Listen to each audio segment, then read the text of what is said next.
नमस्कार, आप देख रहे हैं पंचायती राज न्यूज और मैं हूं आपके साथ हर्षिता। 12 किलोमीटर तिरंगा यात्रा में पैदल चली सांसद भारती नेवरगांव से लामता तक निकली यात्रा। संसदीय क्षेत्र में तीसरी तिरंगा यात्रा का समापन। सांसद बोली, एक भारत श्रेष्ठ भारत, स्वर्णिम भारत को लेकर सरकार निकाल रही यात्रा।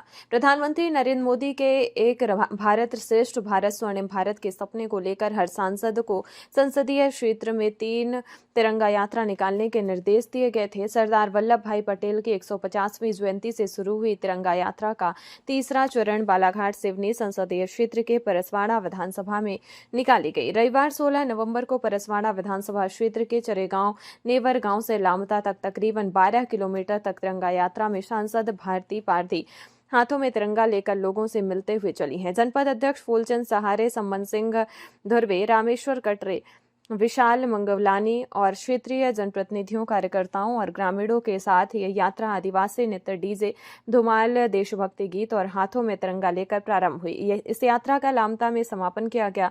सांसद भारती पारधी ने बताया है कि सरदार वल्लभ भाई पटेल की जयंती से प्रारंभ तिरंगा यात्रा का संसदीय क्षेत्र में यह तीसरा और अंतिम चरण है, जिसमें सरकार की इस यात्रा में हम अंतिम छोर के व्यक्ति से मुलाकात कर उन्हें मिल रही योजनाओं की जानकारी और उसकी समस्याओं को जान रहे हैं। उन्होंने बताया कि प्रधानमंत्री नरेंद्र मोदी के एक भारत श्रेष्ठ भारत स्वर्णिम भारत का उद्देश्य को लेकर यह यात्रा निकाली गई, जिससे ग्रामीणों को शासन की योजनाओं की जानकारी भी प्रदान की गई।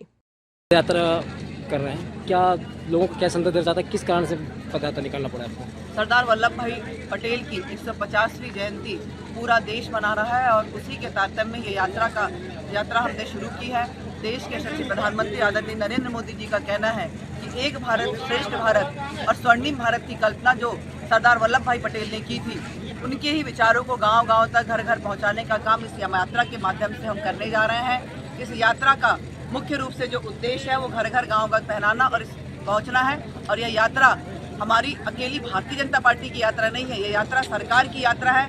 इसका मैं धन्यवाद देना चाहती हूँ माई भारत, जो पहले नेहरू युवा केंद्र कहलाता था, उनके तत्वाधान में ये यात्रा का समापन और यह यात्रा का प्रचार प्रसार हो रहा है। यात्रा हम संपन्न करने जा रहे हैं कि यह यात्रा का मेन उद्देश्य यही है कि एक भारत श्रेष्ठ भारत, एकजुट भारत की कल्पना जो देश के यशस्वी प्रधानमंत्री कर रहे हैं, उसको हम आप सब तक पहुँचाएँ।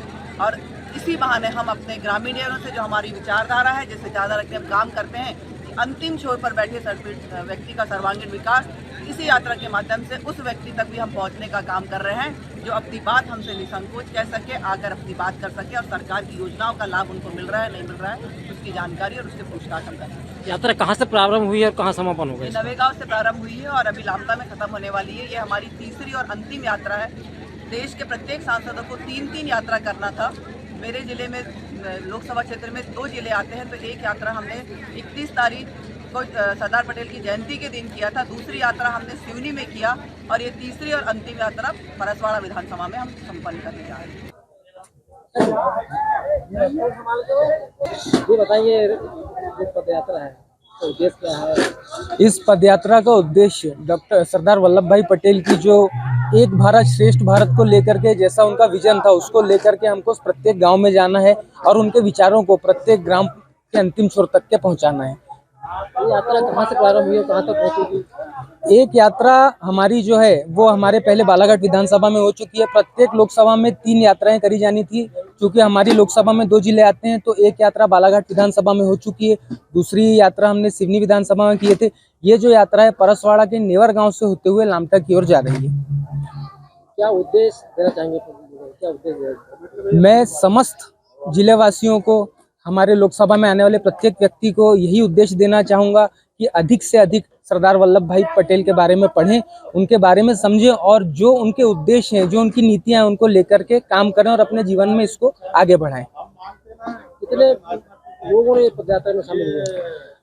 जब हमारी पदयात्रा शुरू हुई थी तकरीबन 200 से 250 लोग हमारे साथ जुड़े थे और अभी भी वह निरंतर हमारे साथ चल रहे हैं। समापन कहाँ किया जाएगा? इसका समापन लामता में किया जाएगा।